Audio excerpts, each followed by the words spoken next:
Welcome to the FitBUX podcast. I'm Joseph Frankie. Thank you for joining us. If you're listening on the podcast, make sure you tell your friends about us. If you're watching on YouTube, we record each one of our podcasts as videos. So if you're watching on YouTube, welcome. Make sure you subscribe, share with your friends. That getting the word out, it really helps all your friends. Really just say, hey, look, you can go get student loan help with these guys. You can get investment help, all that type of stuff. Plan for your future. It helps us grow. It helps them. So make sure you subscribe, share the podcast with your friends, so on and so forth. Today, we got an awesome episode. And the reason being is this is one of our biggest questions we get. And we get it consistently, but because of what's going on with like the stock market and stuff, we've gotten this question a ton over the last 2-3 months. And that is, should I pay off my student loans or should I invest? Okay, so that's what we're going to dive in today. Specifically, we've broken this into 7 different ways you can think about this. And I'm going to start off at a high level. Okay, basically we call this, if you've seen our courses and stuff, the keeping it simple level. 75-80% of you, that's all you're going to need to know about this topic. Okay, now I know another about 25-30% of the people that listen to our podcast or watch us on YouTube really like to deeper dive into investment theory. We're going to dive onto that as well and touch on that also. But the reason why I'm saying that's more quote unquote advanced is because most people will look at it and say, well, the risk just isn't worth it. Okay, I don't expect you to know that right now, like the risk and like the time I got involved to do those investments and all that stuff. I don't expect you to know that yet. We're going to touch on that at the very end, and you're going to see why I'm saying that. Okay. As always, if you guys have questions, you got to get a hold of us, shoot them over to us. But let's dive right into it, okay? First and foremost, I'm going to set this up because I want you guys to have this mindset about debt and investments, okay? And some of the different fallacies that are out there in the world, okay? There's this old thing that talks about, like interest compounding. You want to invest early and often so it compounds, okay? Fantastic. That's great, okay? But let's think about this, okay? If you're collecting interest on something and then you're reinvesting that, you're compounding it. That's awesome. What do you collect interest on, okay? If I invest in something that I collect interest on, that means I'm giving the money to somebody and lending it to them. And then they are paying interest. And I collect that interest back and reinvest it, and it compounds over time. I love it. But when you have debt, you're the person on the other side of that transaction, meaning you're the one borrowing and you're paying interest. So therefore, you are paying somebody else interest. It's compounding for them. So if it's compounding for them, that's the opposite effect for you. Okay? Meaning you're not compounding, you're costing yourself more money over time. Okay? Now, that's how I want you to kind of just think about this, okay? And I'm going to jump into the 7 ways you can start thinking about this right now, because you have to understand that relationship between I lend, I collect interest, compounding and all that type of stuff. Who gets what and who does it compound for, okay? Again, it compounds for the investor, not the payer. When it comes to student loans, you're the payer, okay? That's the bottom line. So, the 7 ways to think about this. First and foremost, this is the biggest thing you got to think about, okay? Those of you that have watched our podcast, that watch videos, that have read our blog, that have talked to us, you know that we say this all the time. There's 9 different student loan repayment options. It's a cluster F to go through them all and mind-numbing. So we break them down into 2 strategies. Either A, you're going to do a payoff strategy, or B, you're going to do a loan forgiveness strategy. That's the first step that you got to take and say, which one am I doing? Okay, loan forgiveness. So those of you that don't know this, loan forgiveness is what the government classifies all income-driven repayment plans. So IBR, PAYE, repay. So those all stand for like income-based repayment, pay as you earn, revised pay as you earn, income contingent repayment, public service loan forgiveness, PSLF. Those are all classified as loan forgiveness. If you're in that loan forgiveness bucket, this question isn't even relevant to you. Okay, this whole, should I pay off my student loans or invest? You're not trying to pay off your loans. You're trying to save for the tax liability and whatnot. on those loan forgiveness plans. Okay, now if you guys don't know anything about the tax liability, we've got a ton of it all over our blogs and stuff. Make sure you guys check that out. I'll link to it in the show notes and also in the notes in the YouTube videos and whatnot. So if you guys don't know about the tax, make sure you go check those out. But if you're going for loan forgiveness, you're trying to pay as little as you can, save as much as you can. You're investing. Easy answer.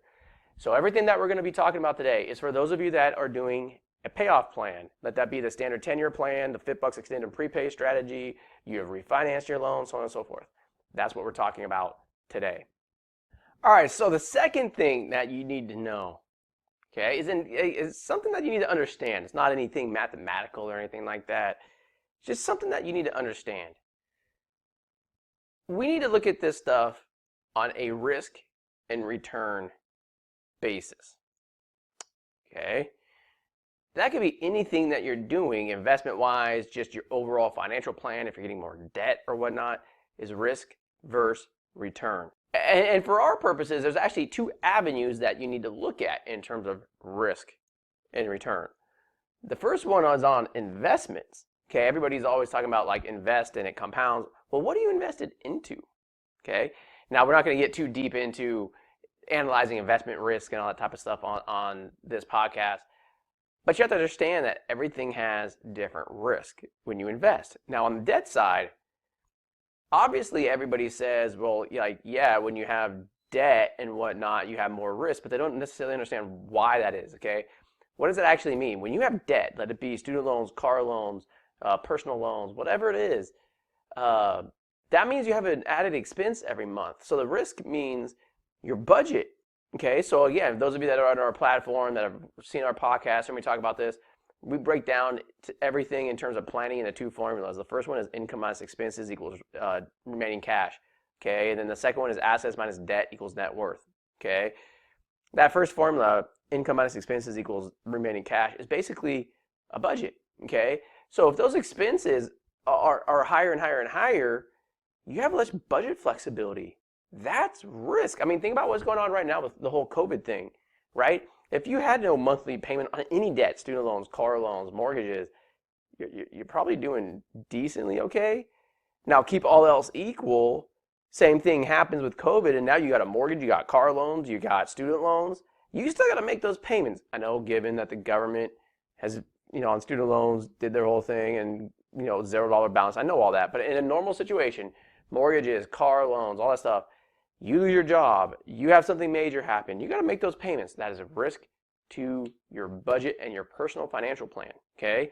So when we get to steps 3 and on, that is really important. Risk versus return. You have to look at both of these.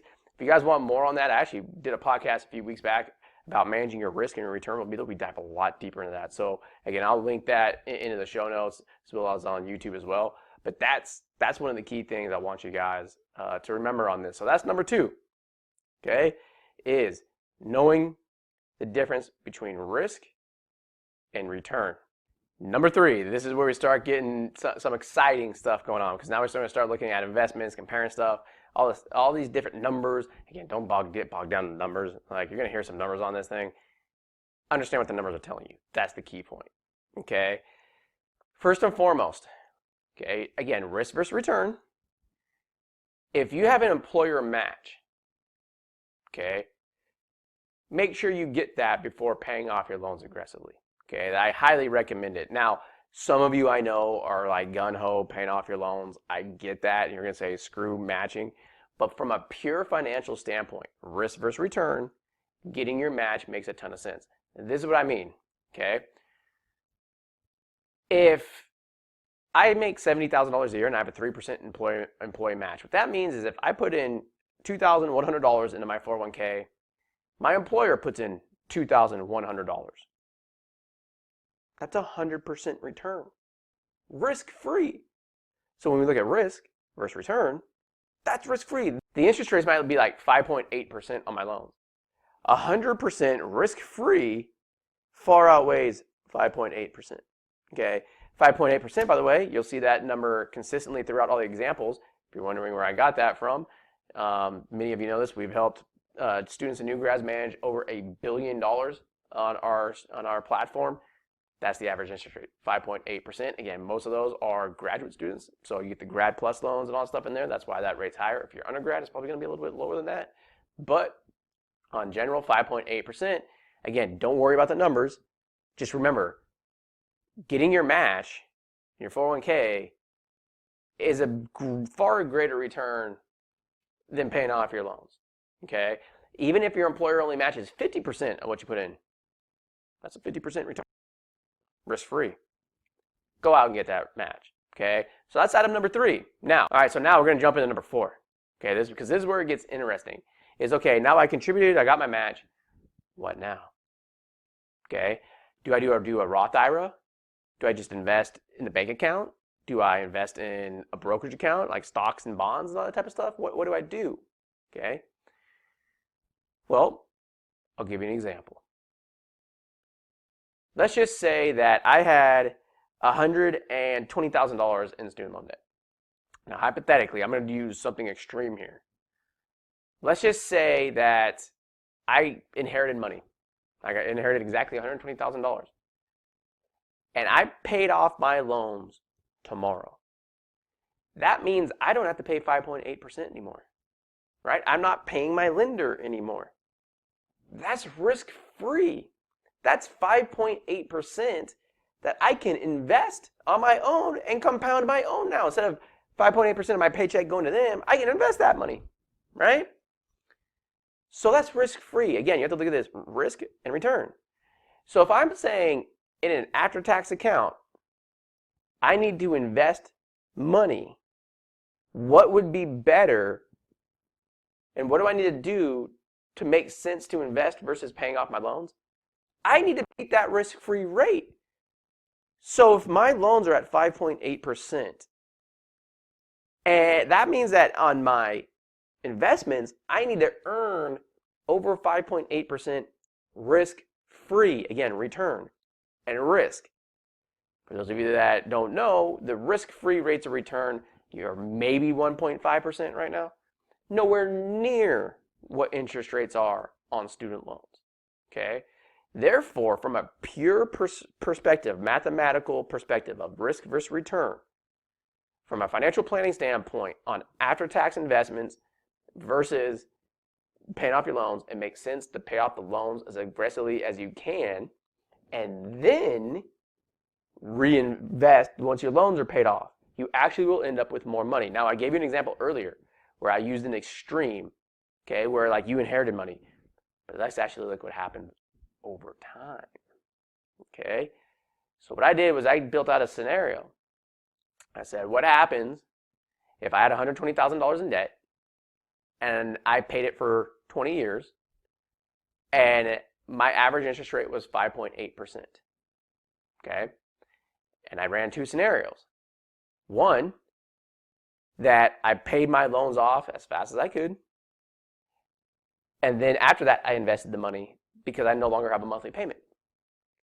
Versus, I made the minimal payment I can make on my loans and I invested everything else at the risk-free rate of 1.5%. Now, to decide how fast I wanted to pay off my loans, what I did was I assumed that you made $73,000 a year in income. Now, where did I get that number? Again, that's the average on our platform, just like the debt, okay? And then what I turned around and said was, okay, we have, when I talked about earlier about assets minus debt, that second formula we do, to make financial planning easy, if you guys haven't seen us talk about this, we always take a percentage of your gross income and say that it can go to assets and debt, some combination of that. Typically for a single person, we see that you can put about 30% of your gross income to a combination of building assets or paying off debt. So if I have 3% going to my retirement to get my match, that leaves me with 27% to go towards debt. So if I make $73,000 a year, that comes out to $1,642.50 a month. So that's how much I'm paying towards my loans. Again, I have a loan of 120 grand at 5.8%. Okay. Now I'm going to back through all that because that's a lot of numbers, a lot of stuff to think about in the scenarios. If you guys want to, we have this on our blog too. So if you actually want to follow the numbers, you can see all of it. Okay. $120,000 in debt, interest rate's 5.8%. I had the choice I could pay $1,642 a month, pay off my loans really quick, and then invest the money afterwards. How much money do I have after 20 years? Versus I make the minimal payment on my student loans. I pay it over 20 years. And then because I'm not paying $1,642 a month, I'm only paying the minimum, which in this case is about $845 a month. That difference, I'm investing. How much money do I have? And again, I'm investing at the risk-free rate. You ready for this? If I paid off my loans and then invested after they were paid off, I'd have my loans paid off in just over 7 years. And then I can invest that money for another 13 years because I'm not making monthly payments anymore. If I did that, I'd have $270,000 after the 20 years. Okay? If instead I made the minimal payment on my loans and took 20 years to pay them, and instead of paying $1,640 a month, I'm paying $845 a month, and I'm taking that difference and investing it for the 20 years in the risk-free rate, I end up with $223,000. 270 versus 223, right? All of a sudden that whole invest early and invest often because of compounding doesn't work for you. Because like I said in the very beginning of this podcast, you're paying your lender 5.8%. You're only getting 1.5 on a risk-free investment. So from a pure risk return perspective, I'm just going to summarize this point. It makes sense on after-tax investments to pay off your loans first and then invest afterwards. That's as of right now because the risk-free rate's so low. The way you can also generalize that is that if your risk-free rate is below the average interest rate on your loans, it makes sense to pay off your loans. If it's vice versa, it makes sense to invest. Okay? Give you an example of that scenario too. When I graduated from college back in like 2005, my interest rates on my loans were 1.8%. By 2006, I could put my money in a bank and make like 4 or 5%. I paid off my loans as slow as I could because risk return, there's no risk. I'm paying 1.9, I'm making 4 or 5%. No risk. Makes sense. But that's not the situation we're in anymore. Okay? So again, look at that interest rate, look at the risk-free rate. If you're paying more, it makes sense to pay it off as fast as you can and invest afterwards. That's on a risk-free basis. Okay? That leads now to one of my favorite topics. Okay?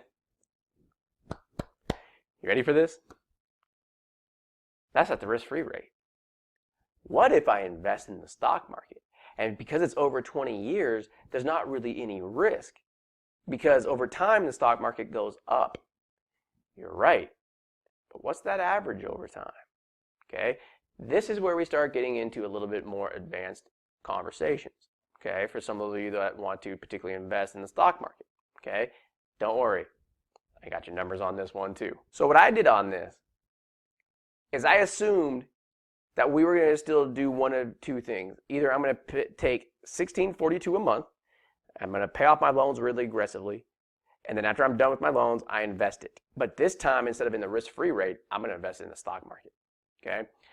Versus, okay, well, instead of paying $1,642 a month, I'm going to pay the minimal amount on my loans, which is $845 a month, and then I'm going to invest the difference in the stock market starting today. Okay? Now I'm going to show you two fallacies in this. Okay? Oftentimes people are like, oh, the stock market goes up 8% a year, 7% a year, whatever bullshit numbers they come up with. Okay? For this projection, I actually went back to January of 2000 and ran this scenario with actual stock market returns. Okay? The average the S&P 500 did over that time span is about 3.3%. Okay? Now, during that same time period, dividends in the stock market were about 1.9%. So what I did was I added those two together and actually ran real scenarios month to month of what would have happened. Okay? These are actual returns. If I paid off my loans and then invested the money, I would have $573,000 as of today. Okay? So again, I'll repeat that. If in 2000, April or January of 2000, if I paid off my loans aggressively and then paid those off and then started investing that money afterwards in the stock market, I'd have $573,000. Okay? Versus if I made the small minimum payment for 20 years and invested the difference from day one, I'd have $548,000. So again, paying off my loans and investing afterwards versus making really, really small payments and then investing still get me more money. And that's what's with actual stock market returns. Okay? So now I'm taking less risk because I'm paying off my loans. So from a financial planning perspective, I have less risk in my finances. And in the long run, I also get more return. It still makes sense to pay off the loans. Okay? Now, that's at an inflated number. I assumed you were 100% invested in the stock market. As you guys have seen on my money management podcasts that we do and blogs and stuff, you're not going to be 100% invested in the stock market. People that are doing money management always have a blended portfolio with different assets. A lot of your guys' portfolio, because, and this is where we're making some adjustments when we do our investment advisory stuff. But for those of you that are using some of these cookie cutter models, like in your 401k or like whatever apps you guys are using or whatever it is that you guys are doing, it's not 100% invested in the stock market. You're going to have money in bonds. You're going to have money in CDs in the bank. You're going to have just bank accounts. You're going to have all these other things. Long story short, those pay interest. It's far less than 5.16% return over the last 20 years. It's probably like 3 or 4%. Long story short, I did this projection saying you're 100% invested in the stock market. I did it at an inflated investment level versus what you would have actually gotten over the last 20 years. Reality is your actual real investments with risk are probably down here. Translation, that gap, 573 by paying off my loans and investing afterwards versus 548, in reality would actually have been probably even wider because a real investment portfolio would have been diversified, right? So those of you that have never heard me rant about diversification, that's another day for another podcast, right? But long story short, for most of us, even paying off our loans versus investing in the stock market over time still doesn't make sense. Okay? So that's why I said at the very beginning of the podcast, for 75% of you that are paying off your loans from a risk return perspective, it makes sense to pay off your loans first and then invest. And that's on an after-tax basis, okay? Like I said, first and foremost, get your match, okay? Now, these are where we're going to get into two very advanced topics, the last two that we're going to talk about today. One is, I kept saying an after-tax investment. I'm going to talk about a pre-tax investment right now, okay? Then I'm also going to bring up, what about housing as an investment, okay? All right, so when we go through this, oftentimes from people that are a little bit more advanced, they know a little bit more about finances, they'll then turn around and ask us, well, my 401k, after I get my match, I can still contribute more. And you're right, okay? And it's pre-tax, okay? So like earlier when I gave you that example, okay, where I would be taking $1,642 a month and either putting that towards my loans or investing, okay? If you were to do that same thing, but instead of investing in the stock market after taxes and instead you maxed out your 401k with that money, that's pre-tax. So it wouldn't be $1,642 you have investing. It would actually be higher if you did it and maxed out your 401k, okay? What does that mean? For me, my effective tax rate, so not my federal tax bracket that all these jackasses in the media talk about. I'm talking about my real effective tax rate. So if you guys don't know what that is, again, I'll put some links into some tax calculations that you guys can see and learn about what is an effective tax rate, okay? But my effective tax rate from myself personally and my family was about 8.2% this year, okay? So going back to risk versus return, basically what that means is if I invest that money on a pre-tax basis, that's basically like 8% more money. Well, if my loans are only costing me 5.2%, it would make sense to invest in my 401k first and max that out before doing the payoff, right?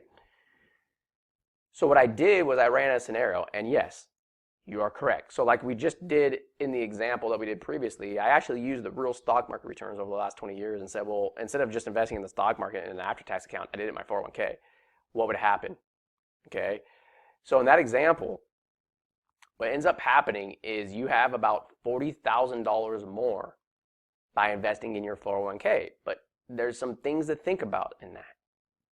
$40,000 over 20 years. Okay? $40,000 over 20 years.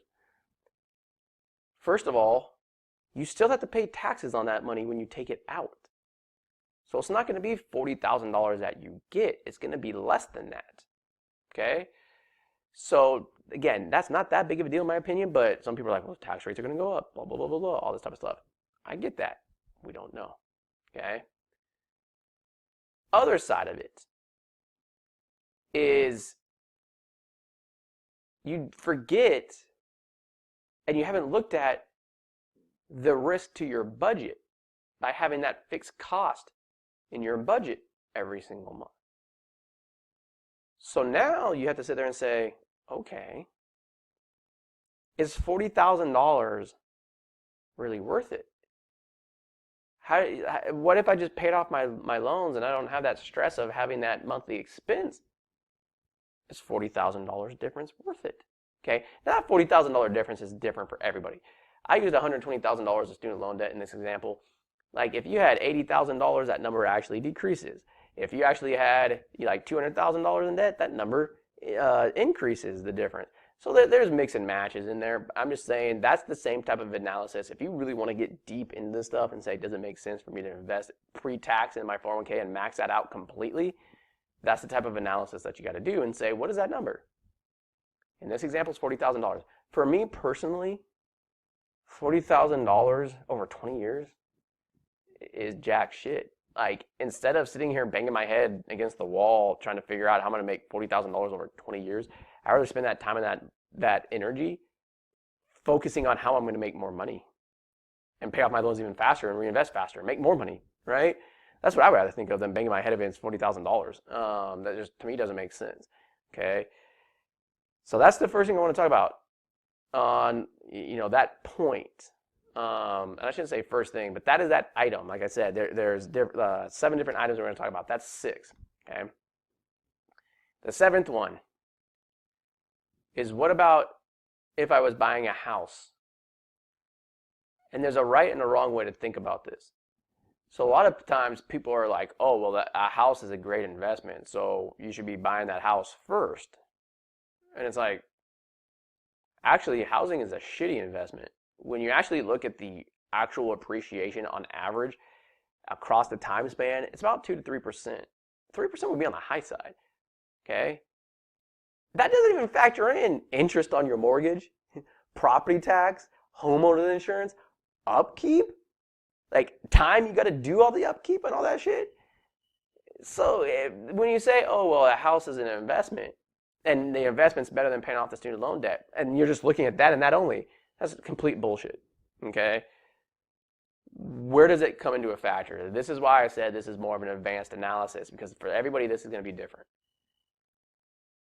You have to look at it, different things like, what am I paying in rent versus what can I buy a house for?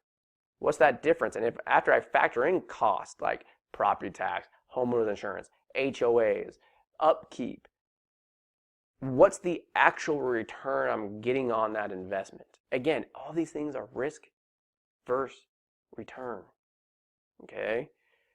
And that is a complete, I can't even go through examples with you on this, like just on this podcast, because those numbers get really deep involved. But guess what?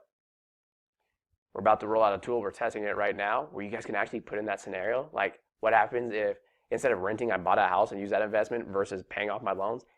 And it will run the scenario for you and actually tell you what those numbers are. Same thing like what I talked about earlier. If you guys said, look, I want to look at maxing out my 401k and then paying off my loans versus just getting my match and paying off my loans aggressively, guess what? The tool's going to do it for you. Like I said, I'm actually really stoked about that. Like, shameless plug, we're testing it right now, and I'm having like so much fun testing different like scenarios and stuff. It's exciting. So That's coming out soon. I'm hoping I'm filming this right now, right at the end of May. We're testing it. Our goal is to get it out to the public by July. So it's coming. It's coming. It's exciting. But those are really the things to think about. Okay, and I'm gonna walk through those again. Pay off your student loans versus investing. First things first. With your student loans, if you're doing a student loan forgiveness strategy, you don't even have to be asking yourself this question. Pay as little as you can, invest. This question only comes to those that are paying off their loans. Okay. Now, if you're having problems deciding should I pay off my loans or use student loan forgiveness, again, that's going to be a whole other podcast. That's a phone call with us. Like, we'll walk you through that calculation, do everything in there. That's a whole different video, whole different podcast on that one. But that's the first question you got to ask yourself. So let's just say you are paying off your loans. First things first, highly recommend getting your match. Okay. Because on the risk versus return basis, it makes sense. From there, on an after-tax basis, it definitely makes sense to pay off your loans a lot, like as fast as you can, and then invest afterwards. Okay. Now, if you want to get a little bit more advanced with this stuff and get out of the whole keeping it simple range, then you can analyze, does it make sense to actually max out my entire 401k before paying off my loans? If I can do that, that's going to be a little bit better in terms of return by maxing out your 401k. You just got to decide, is it worth it? Like in my example, it was $40,000 over 20 years. Is that worth it? Okay. The last one we touched on was, well, what about housing? Okay. Housing, again, this is a much deeper analysis because you got to factor in rent and property tax and all these different things that play a role in it, plus the pain in the ass headache that owning a house is. Like, it sucks. Trust me. Like I'm recording this on a Saturday and I'm procrastinating because of all the stuff that my wife has me, long list of things that I'm supposed to do today, right? With the house. Great, fantastic. I get 5 hours off a week and now I got to go finish, doing stuff at the house. I'm looking forward to it, right? Whereas if I was renting, that'd be like, I'm going to go swim in the pool, right? Anyways, that's the analysis that you got to do, okay? That's the analysis you got to do. And for those of you, one last thing I always hear people might say, actually, I'm going to go through two more things real quick. People are say, well, $1 today in your pocket is worth more than $1 tomorrow. They're right. But if you're investing in an asset first and you're keeping your student loans, net, you're actually putting more money in your lender's pocket today than you're putting in your own pocket. Okay, that's why paying off your loans as fast as you can is good, because now you're putting more money in your pocket faster. Okay.